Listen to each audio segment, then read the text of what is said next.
అందరూ విపరీతంగా చూసే చోటన మనం గనక ఒక అడ్వర్టైజ్ చేస్తే అది బాగా క్లిక్ అవుతుంది అన్నదే ప్రయత్నం ఉంటుంది.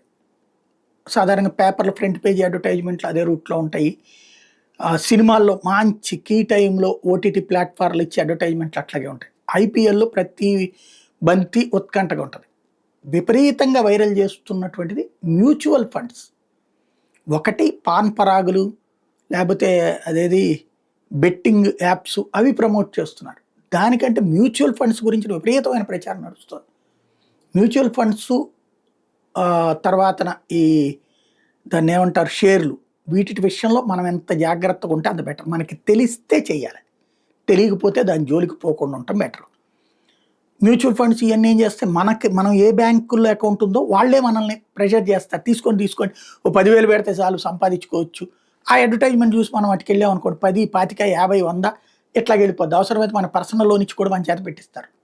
మనకి తెలియదు. వాడు చెప్తాడు. వాడే వాళ్ళొక మనకి డెడికేటెడ్ వ్యక్తిని ఇస్తారు.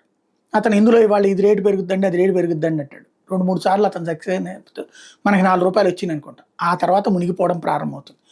వాళ్ళకి టైఅప్‌లు ఉంటాయి. మనం మునిగిపోతుంటాం. తెలిస్తే ఇందులో ఏలు పెట్టండి.